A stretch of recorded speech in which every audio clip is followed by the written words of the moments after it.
السلام علیکم ورحمۃ اللہ وبرکاتہ۔ دوستو، ہم نے پچھلی ویڈیو کے اندر تختی نمبر 16 کو مکمل کر چکے ہیں۔ اب ہم تختی نمبر 17 کی طرف آگے بڑھتے ہیں، جو کہ بہت اہم تختی ہے۔ اگر انشاءاللہ ہم تختی نمبر 17 کو سمجھ گئے تو انشاءاللہ ہمیں قرآن کے اندر آیت کس طرح کی جائے گی یہ سمجھ میں آ جائے گا۔ تو چلیے دوستو ناظرین، ہم اپنی سبق کی طرف آگے بڑھتے ہیں۔ اعوذ باللہ من الشیطان الرجیم، بسم اللہ الرحمن الرحیم۔ تختی نمبر 17، وقف کرنے کے قاعدے۔ وقف کے معنی ٹھہرنا، یعنی قرآن پاک پڑھتے پڑھتے کس طرح ٹھہرے۔ ایسے گول نشان کو آیت کہتے ہیں۔ نمبر 1، زبر زیر پیش، دو زیر دو پیش پر وقف کرنا ہو تو آخری حرف پر جزم دے کر سانس توڑے، اسی کو وقف کہتے ہیں۔ نمبر 2، دو زبر پر وقف کرنا ہو تو ایک زبر کے ساتھ الف پڑھا جائے گا، جیسے احدن سے احدا۔ نمبر 3، گول تا پر وقف کرنا ہو تو وہ ہائے ساکنہ بن جاتی ہے، جیسے جاریتن سے جاریہ۔ اور ایک مرتبہ میرے ساتھ پڑھیے۔ تختی نمبر 17، وقف کرنے کے قاعدے۔ وقف کے معنی ٹھہرنا، یعنی قرآن پاک پڑھتے پڑھتے کس طرح ٹھہرے۔ ایسے گول نشان کو آیت کہتے ہیں۔ نمبر 1، زبر زیر پیش، دو زیر دو پیش پر وقف کرنا ہو تو آخری حرف پر جزم دے کر سانس توڑے، اسی کو وقف کہتے ہیں۔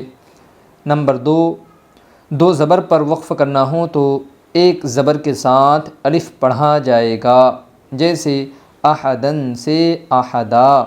نمبر 3، گول تا پر وقف کرنا ہو تو وہ ہائے ساکنہ بن جاتی ہے، جیسے جاریتن سے جاریہ۔ دوستو، ہم پہلے تختی کو سمجھے۔ ہم نے پہلا جو پڑھا وقف کسے کہتے ہیں اور وقف کہاں ہوگا۔ تو ایسا یہ جو میرا پین رکھا ہوا ہے، ایسا گول نشان جہاں آئے گا وہاں وقف ہوتا، اس کو آیت کہتے۔ وہاں ہم رکیں گے۔ وقف یعنی ٹھہر جانا، رک جانا۔ تو وقف کس طرح کیا جائے گا؟ تو اگر جہاں ہم رک رہے ہیں، جہاں آیت کر رہے ہیں، اس کے آخری حرف پر اگر زبر زیر پیش ہے یا دو زیر ہے یا دو پیش ہے تو وہ زبر زیر پیش اور دو زیر یا دو پیش کو ہٹا کر وہاں جزم لگا دی جائے گی۔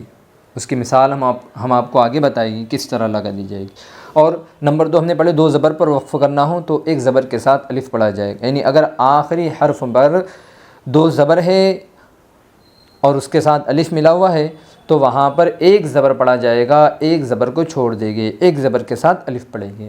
اور اگر آخری حرف پر گول تا ہے، اب گول تا پر چاہے دو زبر ہو، چاہے دو زیر ہو، چاہے دو پیش ہو، یہاں حرکت معنی نہیں رکھے گی، معنی رکھے گا گول تا۔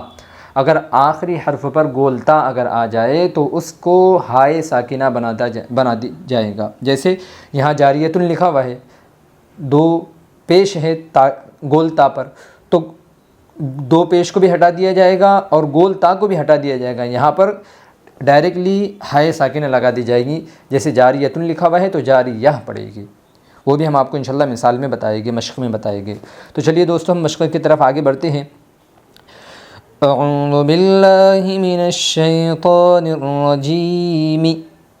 حمزہ زبر عین واو پیش عو، اعو دال پیش دو، اعود با لام زیر بل، لام خڑا زبر لا، باللہ ہا زیر ہی، باللہ میم زیر می، نون شین زبر نش، منش شین یا زبر شی، تا خڑا زبر تا، شیطا نون را زیر نر، شیطانر را زبر را، جیم یا زیر جی، رجی میم زیر می، رجیمی۔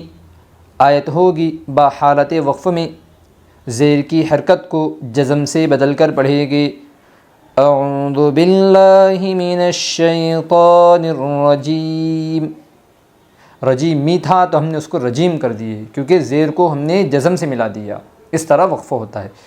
آگے، بسم اللہ الرحمن الرحیم۔ باسین زیر بس، میم لام زیر مل، بسم لام خڑا زبر لا، بسم اللہ ہا را زیر ہر، بسم اللہ ہر، را حا زبر رح، میم کھڑا زبر ما، رحما، نون را زیر نر، رحمانر، را زبر را، حا یا زیر حی، رحی، میم زیر می، رحیمی۔ آیت ہوگی با حالت وقف میں زیر کی حرکت کو جزم سے بدل کر پڑھے گے۔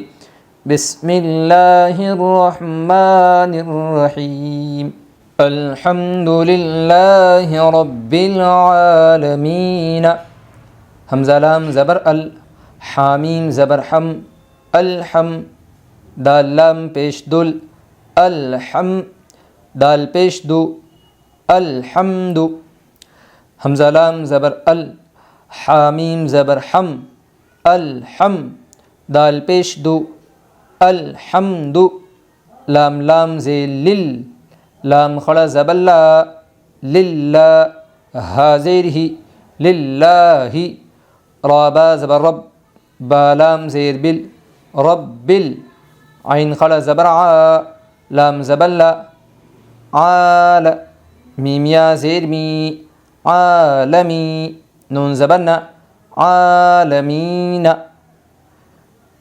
آیت ہوگی با حالت وقف میں زبر کی حرکت کو جزم سے بدل کر پڑھے گے۔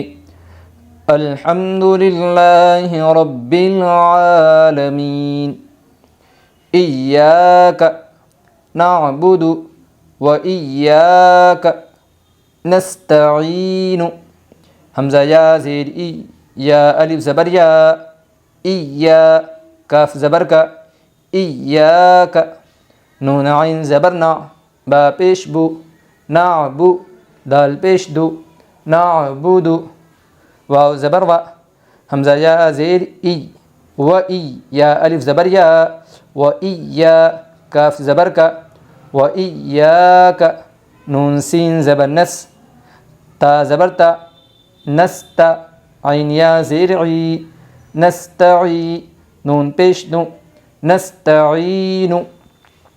آیت ہوگی با حالت وقف میں پیش کی حرکت کو جزم سے بدل کر پڑھے گے۔ ایاک نعبد و ایاک نستعین۔